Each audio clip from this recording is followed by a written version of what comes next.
I wouldn't normally share my diary with anyone. I was in two minds whether or not to take it with me to uni at all, to be honest, just in case one of my new flatmates found it and it became some kind of running joke around campus.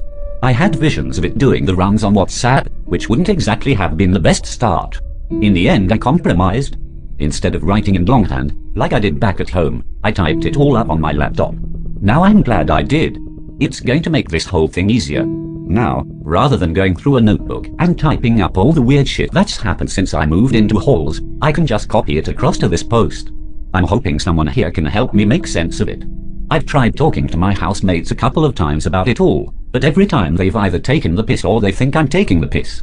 Individually, the entries I've posted below might not mean much, but I have this weird feeling there's something else, some bigger picture I might be missing. I know I need to do something, anyway. My sleep lately has been worse, and ever since I found that letter shoved under my door, but no, now I'm getting ahead of myself. One thing at a time. The diary has to come first, or the letter won't make sense. Below are entries I made over the past 2 months, since I first moved into halls. I've cut out as much of my random waffling as possible, no rambling descriptions of my nights out, sorry, to try and keep the focus on the parts I think are relevant. Here goes. October the 6th, 2018. I'd always heard people say student halls aren't exactly luxury, and if there's one thing today has taught me it's this: they weren't lying. On a sliding scale of palace to shithole, my room probably clocks in at a solid 3. It's got all the basics: desk, bed, walls, a cobweb-riddled ceiling, but aside from that there's not a whole lot going for it. I could almost visibly see my mum shudder when we walked through the door earlier. Still, I don't know what else I was expecting. Of all the student accommodation available, this is the cheapest by an absolute mile. It's partly the location, we're a 30-minute walk from town, right on the outskirts, partly the fact this particular student village is famous. Or infamous, I should say. Last November it made headlines because of that kid who went missing, and even though most people think he probably just did a runner, apparently he had a drug problem. It does seem to have cast this weird cloud on the place. That cloud is noticeable in the price, about $50 a week less than most other places. Ideal in the fact that it's sort of a ghost town, only 4 of the 6 rooms in my flat are occupied. Less than ideal. I joked to Mum that I should have asked for the missing kid's room, maybe they'd have knocked even more money off, but she didn't laugh. Anyway, you'd think the university might have made a special effort with these halls, because nobody wants to live here, but no such luck. My room barely even looks like it's been cleaned. Along with the cobwebs and the threadbare carpet, we even found some graffiti. Someone, maybe whoever lived in the room last year, has scrawled some stickmen on the wall behind my bed. Mum spotted them when she was sorting my duvet out for me. Still, it's no big deal. With the bed made and pushed up against the wall, you can't even see them. October the 10th. I sort of wish my room wasn't on the ground floor. It's at the back of our block, facing the forest our student village stands on the edge of.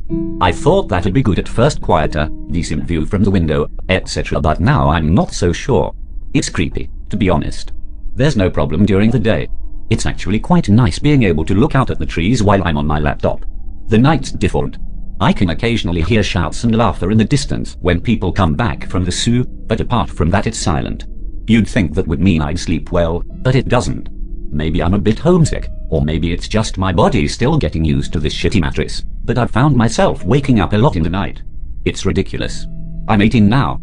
I haven't been scared of the dark since I was a little kid, but a couple of times lately I've woken up and found myself not wanting to look out the window. Dumb, I know. It's just that I can imagine all the trees that mark the edge of the forest not too far from my room, and I can picture the shadows between them. Sometimes, at 2 a.m., it's not so hard to imagine that someone might be standing among those shadows. I know what the problem is. I've been speaking to John too much. He's the guy in the room across from me. Nice enough, if a little odd. Long hair in a ponytail. Death metal t-shirts. Doesn't leave his room all that much. Anyway, we got chatting in the kitchen the other day and the topic of that kid came up. The one who went missing last year. The thing is, John says it wasn't just the one kid. He says he's looked it all up on the internet, and there was actually a girl who also went missing from this block a couple of years before that. She went on a night out and no one saw her again. That's not all, either. John says these halls must be cursed or something, because there have been 4 suicides in the last few years alone. I have no idea about the statistics or anything, but that has to be higher than average. Right. October the 19th, 3 a.m. I woke up needing a piss and now I can't get back to sleep. I have the blind on my window down, and I keep getting this weird urge to lift the edge up so I can peek through the crack. Just to double check. There won't be anyone out there, I know that. There never is. But at the same time, I don't know that. Do you know what I mean? The best way I can describe it is like that feeling you get when someone tells you not to look at something, and then all you want to do is look. A part of my mind knows there won't be anyone standing out there by the tree line.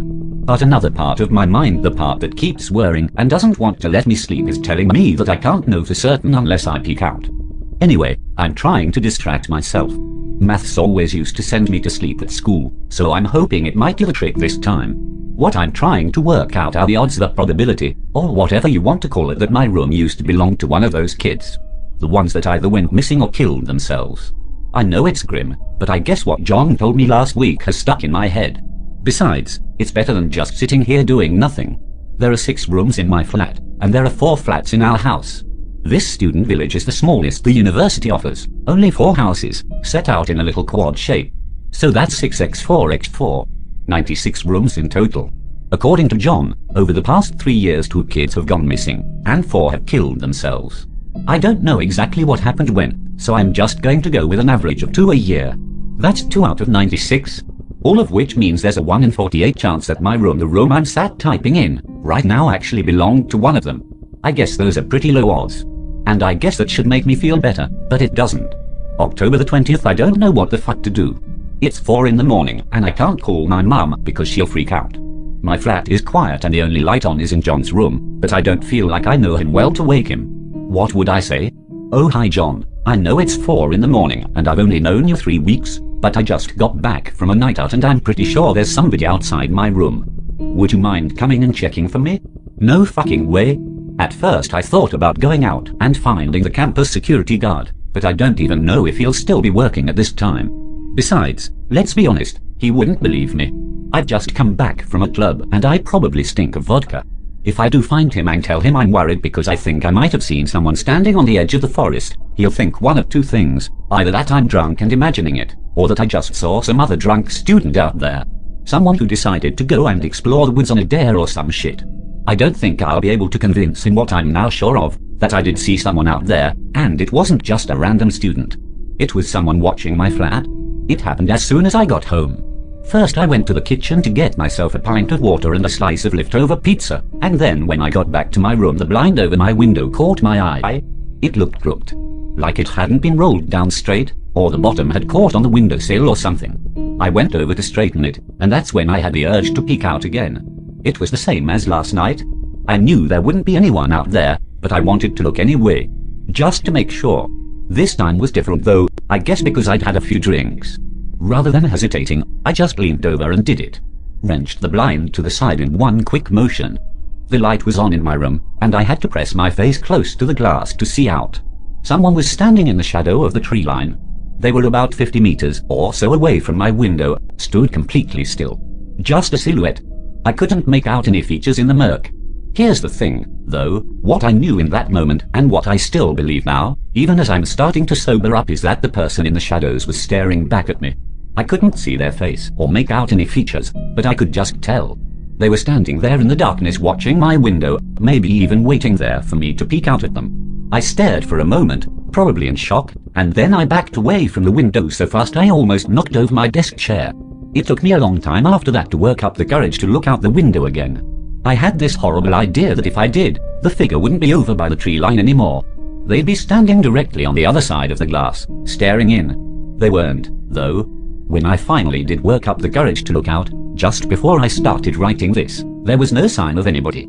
Fuck it, I don't know. Maybe I did just imagine it. November the 6th, I think someone's playing a prank on me. There must be.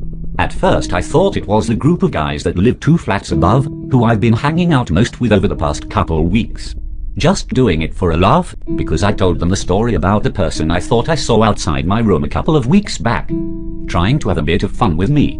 The thing is, though, they're all denying it. After I confronted them I kept waiting for one of them to crack and come clean, but they haven't. They just listen and look confused, and then I catch them stealing glances at each other as if they think I'm starting to lose it. Maybe I am. That's probably the most likely scenario, that I'm homesick and I'm going stir crazy, and it's making me overthink every little weird thing that happens. I don't know. What I do know is the stuff I found in the ceiling above my bed is real. It's all on my desk, and there's no denying it or trying to trick myself into thinking I didn't really see it, like I've been trying to do with the figure in the trees. I made the discovery yesterday afternoon. I was working on my Shakespeare essay in my room at the time, but I wasn't really getting anywhere with it. My mind kept wandering, and I couldn't concentrate. I ended up lying down on my bed and staring up at the ceiling, trying to force myself to think about the role mental illness plays in Macbeth. I must have been there for about 5 minutes before I saw it. The rooms in our halls have these shitty panelled ceilings that look like they were built about 100 years ago, and over near the middle of my room I saw that one of the panels had come loose. I thought at the time it must have been the guy in the floor above me stomping around or something, but now I'm not so sure. Anyway, the panel had twisted slightly so there was a gap near the corner. A dark slither, opening up onto whatever no man's land exists between the building's floors. The sight annoyed me. I hate it when something's a little bit skewed out of place like that, and I immediately had the urge to get up and fix it. I couldn't reach the panel from my bed, so I ended up dragging my desk chair into the middle of my room and balancing on it. As I reached up to straighten the panel, though, I had another one of those dumb urges. I wanted to have a peek up above the ceiling. Just out of curiosity. I'm sure humans have been having urges like this since our species first evolved, and I'm equally sure more than a few million of us have probably died from it. In the moment I didn't care, though. I had my iPhone in my pocket, and all I wanted to do was pop the torch function on and give the space above my ceiling a quick sweep. Now I wish I hadn't looked. I found human hair up there. Not just a couple of strands, either, or one of those weird balls where a bunch of it'll get clumped together. What I found was 2 neat locks, each bound up with a hair tie. One dark, one blonde. That wasn't the only thing I found, either. Some weirdo, probably one of the guys 2 flats above. It has to be them had hidden this weird little doll thing up there. Not like a doll you can buy in the shops, I don't mean that. More like something homemade, a jagged little figure bound together with the type of twigs you'd be able to collect in the forest near our holes. I took the hair and the dolls down from the ceiling because the thought of them up there was creeping me out. Now they're on my desk, sitting next to me as I type this. I don't want them there either, though. Just the sight of them in my peripheral vision is making me feel a bit ill. I think, after I've finished writing this, I'll take them outside and dump them in one of the big rubbish bins by the reception area. Maybe after that I'll give John a knock. If it wasn't the guys upstairs who hid this weird shit in my ceiling, maybe he knows something about it. It wouldn't surprise me, if I'm honest. I walked into the kitchen the other day and a guy was sat at the table, reading a book about serial killers. He's fucking weird. November the 15th, another bad night. I nearly ended up writing this at 3 in the morning again, but this time I managed to force myself to go back to sleep.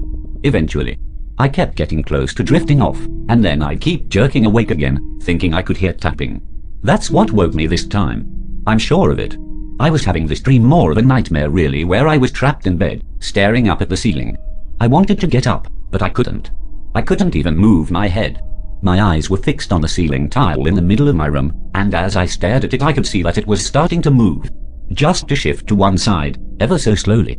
There was a noise coming from behind that tile, sort of a rattling sound, soft at first, then more insistence. I was opening my mouth to scream when I jerked awake.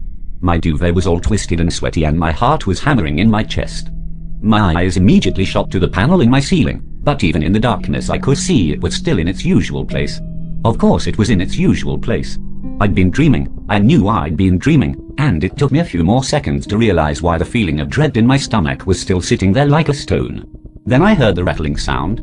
This soft, insistent patter. The ceiling panel moving might have been part of my dream, but the noise wasn't. Only now, as I listened, I realized it wasn't really a rattling sound at all. It was more of a tapping. A gentle drum, like fingers on a table. I sat up in bed. For a second, my half-asleep mind made me believe the tapping must be coming from my door, that one of my flatmates was knocking for some reason, trying to wake me up. Then I realized that wasn't right. The tapping wasn't coming from the ceiling, and it wasn't coming from the door, either. It was coming from behind me. From my bedroom window. I froze.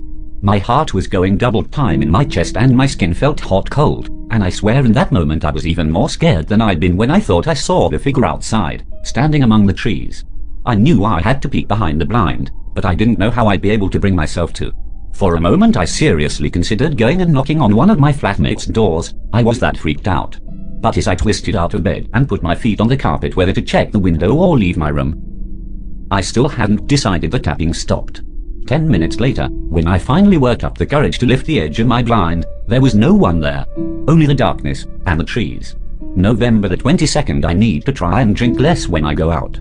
2 for 1 double vodka and cokes will be the death of me, I swear it. Last night I was so smashed I don't even remember getting back to the flat. The evidence was there this morning, though. My room was a mess. Clothes strewn all over the floor, as if I'd been burgled. I'm lucky I wasn't. 2 in my drunken state I managed to completely forget to lock my own door. I have a half memory, something that might even have been a drunken dream, of waking up in the early hours with a pain in my head. Not a headache, like I've got today, but more of a sharp sting. Like a pinprick. Next time I think I'll stick to the singles, or at least skip the ginger bombs. Well, thanks for taking the time to read this. I know the diary entries go on a bit.